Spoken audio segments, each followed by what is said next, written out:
Hello there, I'm the student and I asked you in the last video what you want me to do with that Janissary breakaway nation, and you decided, so I deliver you the tall Zoroastrian Persian Janissaries.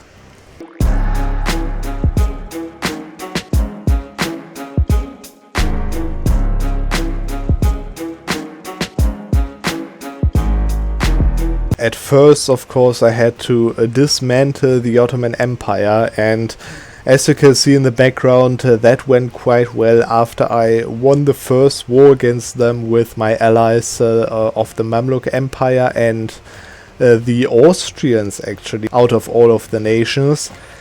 They basically fall apart completely. They got declared on by Venice, Albania, and even the Turkish minor beyliks like Ramazan and Dulkadir.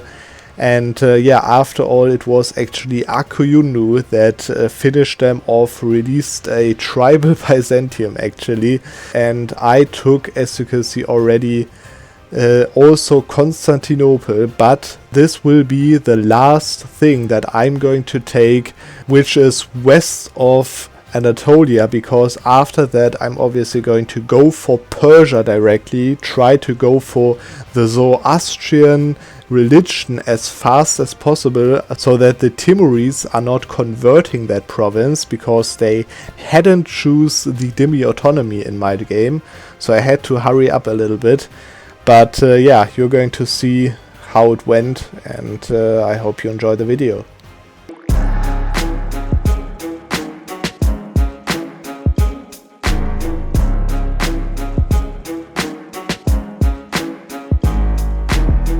Okay, I just wanted to give you a little update in between. As you can see, this is how my nation looks like right now. I'm the second greatest power actually, because I have already embraced colonialism. But anyways, as you can see, I'm just in the process of converting to the Zoroastrian faith. I could already do that, but obviously I have two armies walking around. I'm just waiting a little bit longer to hope that they convert like some of those Sunni lands over here, because obviously they are pretty difficult to convert via missionaries. But what I wanted to show you is that this little Zoroastrian rebel stack actually walked, I guess he wanted to walk over to those provinces over here. But it seemed that he was held back by the Georgian army that was obviously standing in their own province, and they killed the army, and now they siege down the province. And if I now let one day pass, hopefully this will fall. There we go, and now you see that this province is also Zoroastrian faith, even though the Georgian kingdom is obviously Orthodox, and those are my rebels that were basically converting the entire country of Georgia over here to the Zoroastrian faith. So they might actually switch to the religion, because they are obviously fully occupied, so that's really interesting to see. Okay, apparently something happened that I wouldn't think that would happen. It seemed that as they weren't his rebels, they just disappeared, and the occupation just disappeared, which means that I have now one rebel stack less, which is over here, so I'm probably going to accept the demands in a second. But still, maybe we're going to see a Zoroastrian Georgia in a second actually. Okay, but apart from the little Georgia conversion, I'm now going to switch my religion to the Zoroastrian faith. Obviously I'm paying still for that, but you can see that I'm losing a lot of income. My income before was like 55 or something, so I need to free up all of those provinces to become big again. And obviously I'm going to take those technologies first, pretty nice, and the ideas further. But now the most important part is obviously to accept the religious rebel demands, and yeah, you can see that Zoroastrian has almost 60% of my entire country converted, so that is quite nice. I mean, converting through rebels is always a mess, so I'm pretty sure that this will be fine, so let's just do it. There we go. Obviously autonomy everywhere. I can also boost up the step to 1 again, and yeah, I overtook the army, which is not really needed. I'm actually going to delete them because they are obviously no Janissaries that I can still recruit, as you can see. And also, as you can see, Shirvan, I've conquered Shirvan before, and the rebels already converted it, which means that I can now already take my first religious blessing, as you can see. And this is actually not a very hard one. I mean, I want to take the construction costs, obviously, to stack that later on, and the governing capacity is also quite nice, but first of all I need to convert my country, and that's why I'm going to obviously take the missionary strength for that one. And yeah, now you can see with the edict in those states, this won't be a problem at all. And yeah, now I can actually go into the Timurids again, because yeah, I made a few claims, as you can see, and I obviously need those provinces to form Persia.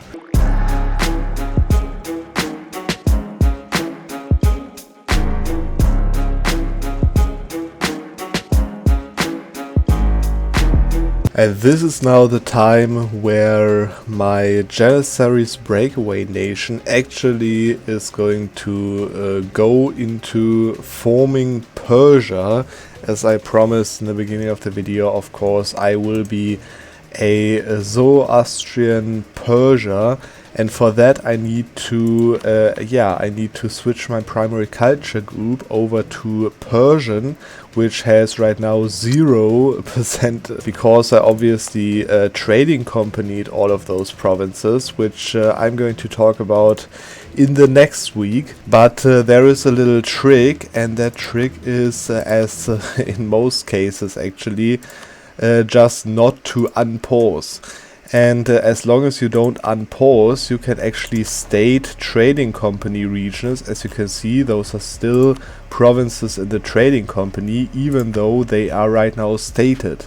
And that's what I'm going to do with all the Persian provinces. And then after that, I'm going to destate provinces that I've stated over here, which obviously going to hurt me a lot, I have to admit. Some don't have prosperity, but some have prosperity, and I have to destate them as well. But yeah, you see, it is going to be worth it in the end. So yeah, let me just switch to the Persian culture real quick, and then we can form Persia. Okay, so now that I'm actually 50% Persian, I can now form the Persian nation, but before I do that, I actually want to state all of those provinces again. You can see that I am right now stacked on admin points, which yeah, I planned on doing, because yeah, I obviously want to full core all of those provinces again.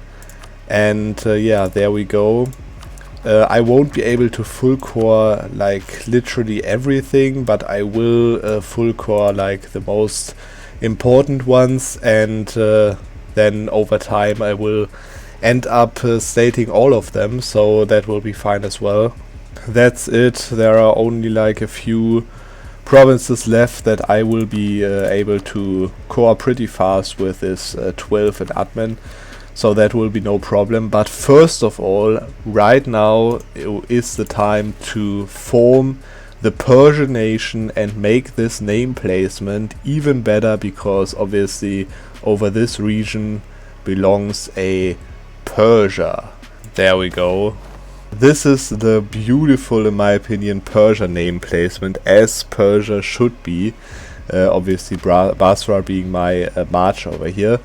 Sadly, because I'm getting a new government type and therefore no longer having this States General over here, I get a new Emperor, which is actually pretty bad, 222, but yeah, anyways, as soon as I'm back on the government reforms, I'm going to change that again to the State General over here.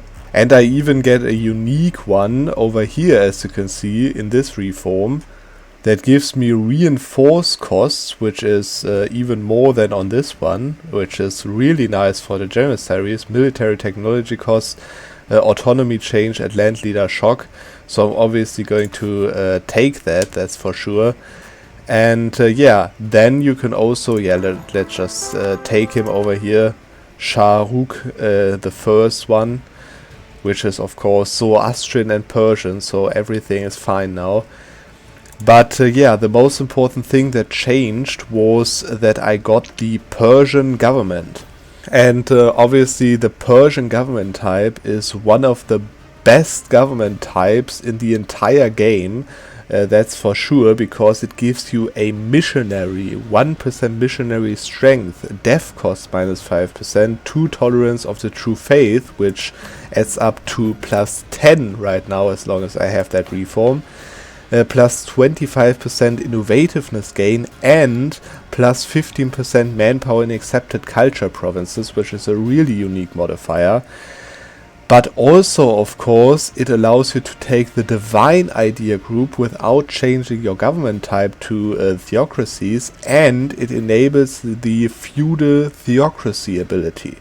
You can see that there are 3 things that you can do, which is like military related, diplo related and admin related. The militarily related ones gives you claims on every bordering province that has not your religion. So if I click that and go to the diplomatic map mode, you can see obviously those are my subjects that I got claims on. But I also got claims on those provinces over here, those provinces of Poland and Venice, and those provinces of Russia over there, as well as down here in Hormuz and Baluchistan, as you can see. So really nice, unique mechanic in my opinion. The diplomatic one is kind of the worst one of those 3, because it just gives death cost for for my capital area, which is like not really crazy good, but it's 20%, so it's kind of okay. And I get 1 base manpower in 1 random province, so at least something. But the real reason why this is the best thing for this run is this one over here. You see, the admin ability of the feudal theocracy mechanic gives you, for 46 admin points, -15% construction cost modifier for 5 years. And I'm obviously going to take that right now, which means that I have another 15% global construction cost modifier, as you can see. And now comes the best part. As I obviously started as a breakaway nation with no unique missions, or it doesn't even matter, I got the Persian missions, which I'm going to click those one as well. But the best one right now is this generic mission of high income, because this generic mission of high income, as you can see, was already fulfilled, as I got 3.4 income. Right now I have 160 income, so that's quite nice. But this mission gives you, for 25 years globally, 10% construction cost and 25% reduced construction time. And now is the time to click that mission actually. Yeah, I can also get 50 admin power back from that, some tax income. But this means that together with my national ideas that I took from the Janissary Breakaway Nation over here, -10% construction cost, and together with infrastructure ideas with -10% construction cost that I took, and together with the policy of aristocratic and expansion ideas that I took, by the way, also doing some stuff in the Philippines over here, it gives another minus 15% construction cost. Then I'm obviously Zoroastrian, which means that I get the Zoroastrian bonus of minus 10% construction cost.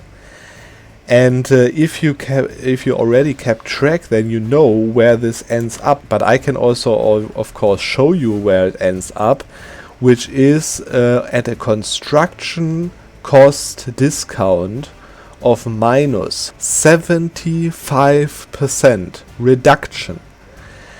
And on top of that, because of infrastructure ideas and the mission that I just popped, I have also minus 50% construction time.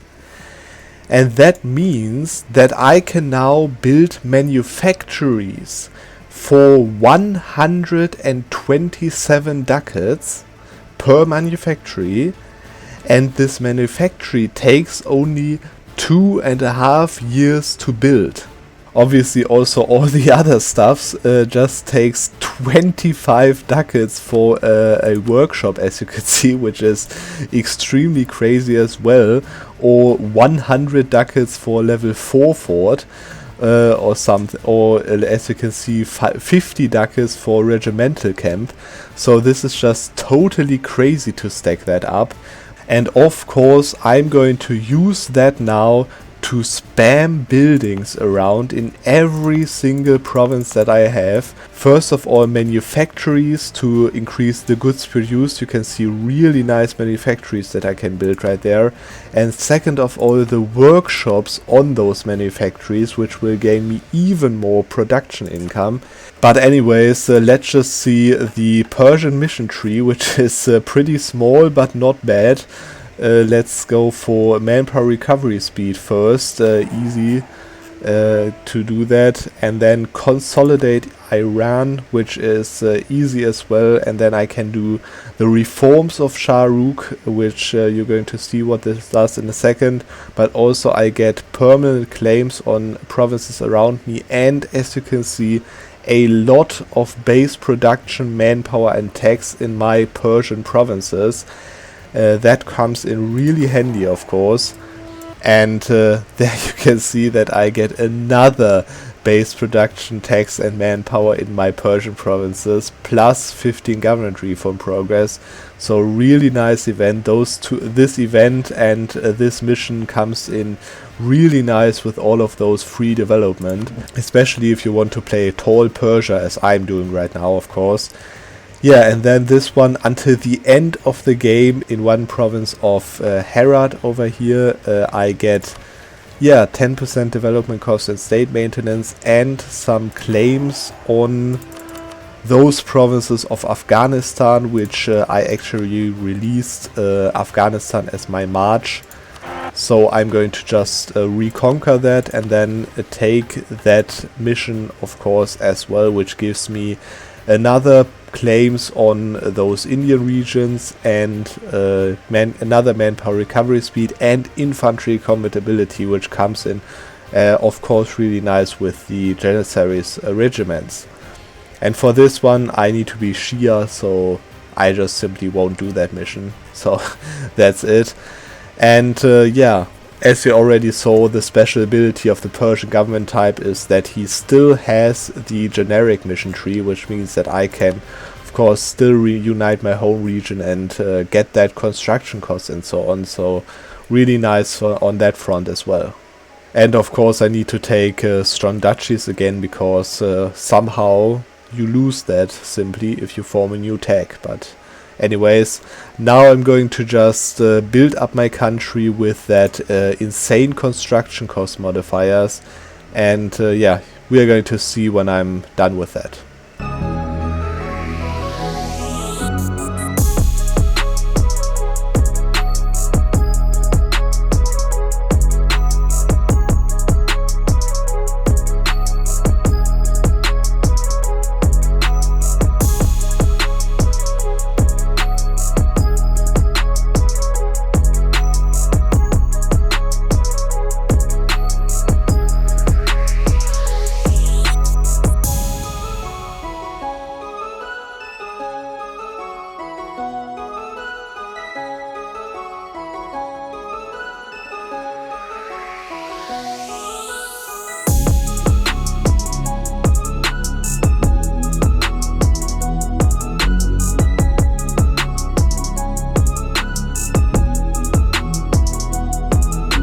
And here I'm back after building up my Zoroastrian tall Persia.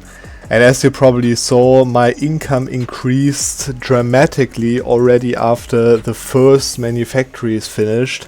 And right now, 1597, I've actually finished my trade ideas, set up my trade network, and obviously built every single building that I can build, and that is including my subjects. As you can see, no building is possible, and we can go through that real quick. As you can see, I have a goods produced manufactory in every single province that I own and that my subjects own, that I could build that in. And in my opinion, man, this looks pretty good and pretty strong. Same goes also for the courthouses, of course, because you can build them in every province without having to watch out for the buildings limit, of course. Yeah, a few marketplaces on the really important provinces, few regimental camps. Of course, in every single province that I could build that in, also a workshop. And a lot of provinces with churches as well, or fire temples, as it's called in the Zoroastrian. For the Zoroastrian nations, that's where my build ended up. And yeah, as you can see, 4 provinces here in this 10 developed province, for example. This is like in every province the case. And therefore also my income increased even further, and I think to a pretty high amount, considering that I only own like those Anatolian and Persian provinces, because obviously after all I'm not playing white here, I'm playing tall. So yeah, I have just a few provinces that I own, and I have just 1,400 development, of course, while Spain, for example, has like 1,000 development more. But if I go to the income comparison, you notice that I'm by far the strongest nation in the game, with the income of 428, with the next nation Spain, as I said, which has 1,000, even more than 1,000, because of their subjects they have 3 times more development than I do, but still they have less than half income of mine. And that is, of course, if we go to the income tab, because I'm making 274 ducats with trade, with only controlling 2 trade nodes, basically. So I'm collecting in Persia and I'm collecting in Constantinople, and as you can see, 113 over here, 160 over in Persia. But also, of course, because of my extremely high production income, which is in total 135. That is, in my opinion, extremely much for this amount of provinces that I have. As you can see, 150 provinces. So what is this? On average, like a little bit less than 1 ducat production income in every province. That is really strong, in my opinion. And also, by the way, as I was waiting to those buildings to finish, I actually got an achievement as well, which is keep the flame burning over here, as the Zoroastrian nation own all religious centers, and the monument in Baku on tier 3, as you can see, which I did with basically infinite money I have. So that was also quite nice for this run. And you have to keep in mind that I obviously took a few loans to build that, but this is like nothing. I pay 30 ducats of interest, so I multiplied my total income to before that with 4. So I have 4 times as much income as I had before, with 30 ducats that I pay for that, and obviously 300 ducats more that I'm getting.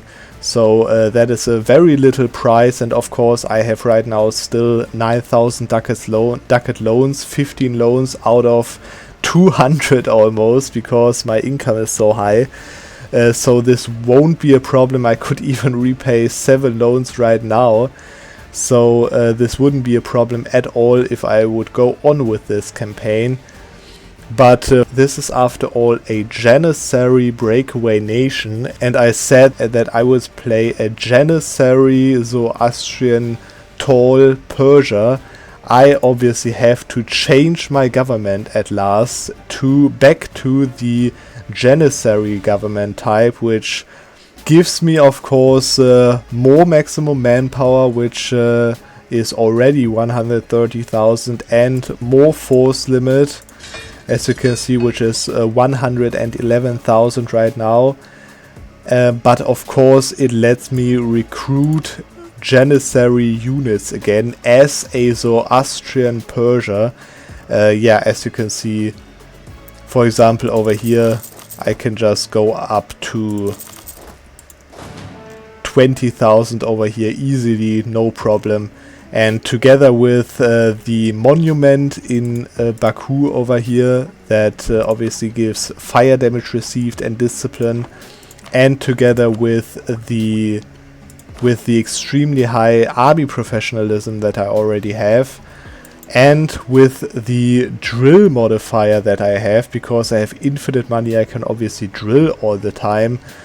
Those units are really scary in my opinion. And yeah, actually on top of that I also get this unique Persian government reform on tier 5, which reduces the reinforce costs, which is of course the main problem of Janissary units. So that is also a little bit less problematic. So I think this campaign is ready to end here at this point as the tall Zoroastrian Persian Janissaries.